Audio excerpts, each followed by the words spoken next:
As gymnastics has grown and gained popularity worldwide, it's only proper to remember the men who laid the foundation. The pioneers of college gymnastics largely did it out of passion. They did it because they loved the sport and they wanted nothing more than for it to succeed. And nobody exemplifies that spirit more than Joe Giallombardo.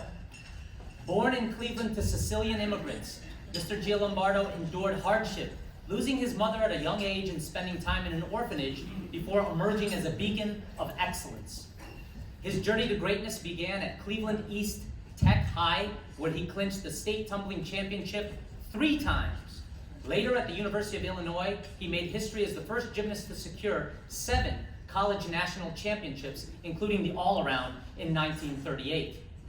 Mr. Giallombardo's title record remained unmatched for over 40 years, until another one of today's inaugural inductees, Mr. Jim Hartung of the University of Nebraska, secured his 6th and 7th individual titles at the 1982 NCAA championship meet. Mr. Giallombardo witnessed this momentous occasion firsthand, stating to a Nebraska paper, and I quote, "That was a real thrill for me to be here.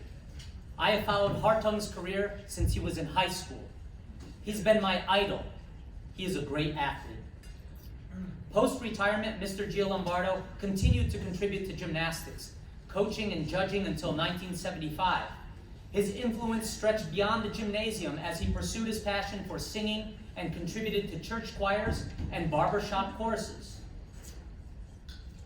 As the first of his family to finish high school and attend college, Mr. Giallombardo's exceptional talent paved the way for his success. His record-setting achievements, including 7 individual national titles, stood unchallenged for decades, inspiring generations of gymnasts. Beyond his athletic prowess, Mr. Giallombardo's legacy endures through his coaching and mentorship at New Trier High School, where he shaped the future of gymnastics. Today, as we celebrate Joseph Giallombardo's life and legacy, let us remember not only his remarkable achievements, but also the enduring spirit of determination, resilience, and passion that defined his journey. Let us turn our attention to this video montage of Mr. Joe Giallombardo and Dr. Hartley Price, which was prepared by the University of Illinois.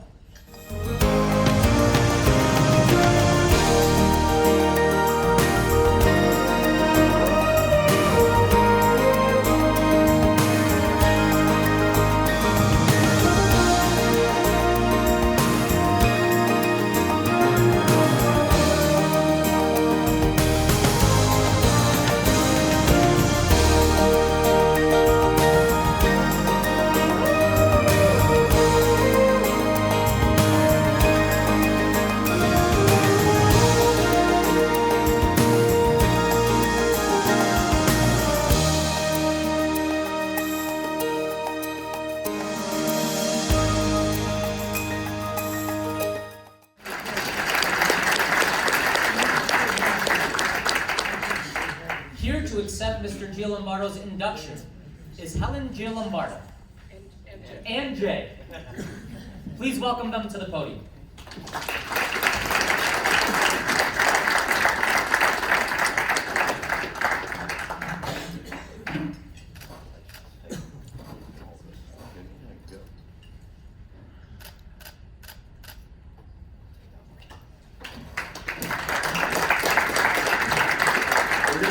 Double thing here. I'll try to take only about an hour and a half or so.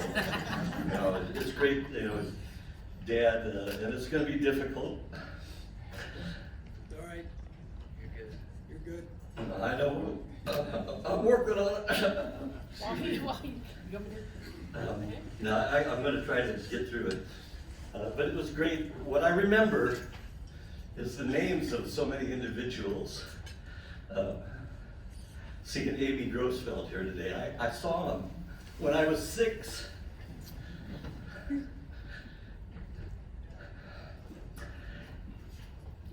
And Hal Holmes, Charlie Pond was the coach, the first guy to do a double back. I remember all of his routines. And that last one, round off flip-flop, full flip-flop double back stick. It was great. And I saw it.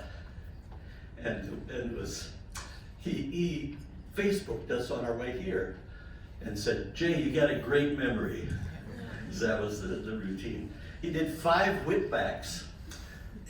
And this is on no springs, on those tumbling mats in the 50s. And he did 1, 2, 3, 4, 5, flip-flop full, ended with a full. And it was just great. 5 fronts, tuck fronts, front, front, front, front, front. That was his front routine. And the first routine was amazing. Round up, flip-flop, 1.5 walkout, round up, flip-flop, full flip-flop, double full.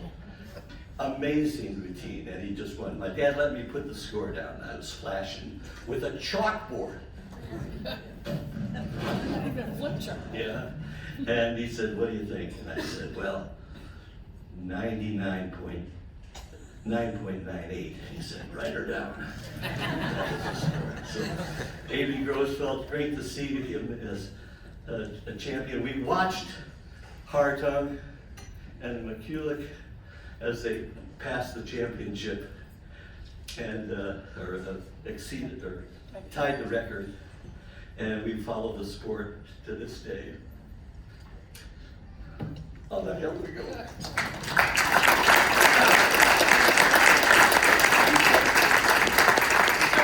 I grew up loving gymnastics. I'm not a gymnast, but I was actually sort of self-taught because there was no coaching in my small dinky little town, okay? But I remember seeing Kathy Rigby in 1964 and on the TV, and then on and on and on. And Bart, you know, the 84 Golden Boys, you know. I just loved watching it on TV whenever I could. I watched everything. And then when I went to this barbershop party and met, I knew who Jay was because he's very famous in his own little corner of the music world as a barbershop quartet Hall of Famer and Lifetime Achievement Award in that genre of music. I knew who he was, and they were singing, and he said, "Well, let's sing this in F sharp." I sort of hummed the F sharp, and he goes, "Who are you?" You know, like I had the right pitch for him, and he said, "Well, okay, forget you guys." And so we started talking, and then as it turns out on our second date, I knew that he had albums, but I didn't have any playback. I took these albums home to my father, and my father flips them over. "Giallombardo, is he related to Joe Giallombardo?" And I said, "I don't know. I didn't know anything about Joe at that point." He said, "Well, he did this, and he did this, and he did this." And my dad saw him doing the cheerleader thing, doing the flip-flops all the way down the football field during the halftime show.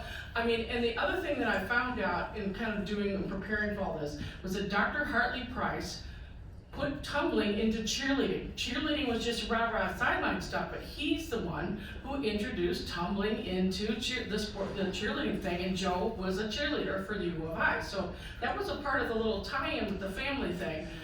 And then it just sort of goes on and on. I took our kids to a gymnastics meet in Minnesota, and I go there, and my dad says, "Look up his old jazz friend." I went to the jazz friend, and he said, "Meet me at the Mall of America." Jazz friend said, "Yeah, wait, now what is your name again?" I said, "Well, it's Giallombardo." She goes, "Give me a second." She goes, "My sister married Herb Logan."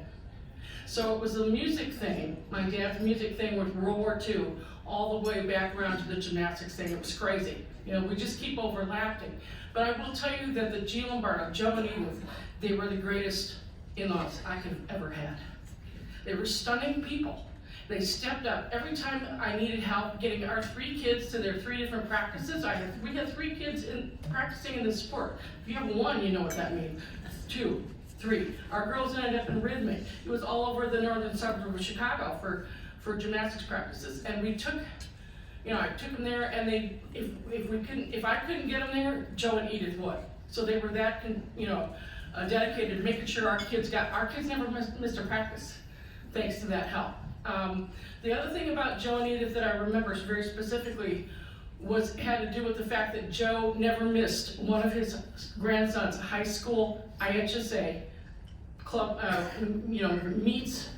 They went to every single one of them. Joey the Third. Joe the Third. So, you know, they were there, and then finally our oldest daughter, Barbara, qualified for the USA Rhythmic Gymnastics Championships in 2005. So yes, we all got in the minivan and rode to Indy, all 7 of us, to go see Barbara compete. And they were no more, as proud as could possibly to be part of that. Still in touch with the sport. He was still actually, after he retired high school in '75, he was still teaching stunts to the Carbondale cheerleaders. He was still in touch in a way, but a lot of people didn't know he was still doing that. But one thing I want to tell you, the connection to the Hartley Price and the Navy. The Navy set up that unit down the road from the Nissan equipment factory for a reason. Why? Because they used that equipment to train people. They would come in at 60 days, and the gymnastics method of training these guys got it down to 30 days. That meant something in World War II. Okay, and Hartley Price, Joe Giallombardo, Newt Loken, I don't know if you've ever seen this, but they're up on eBay. Gymnastics and Tumbling, published by the U.S. Naval Institute. It's gone through 3 reprints. This is the 1944 edition.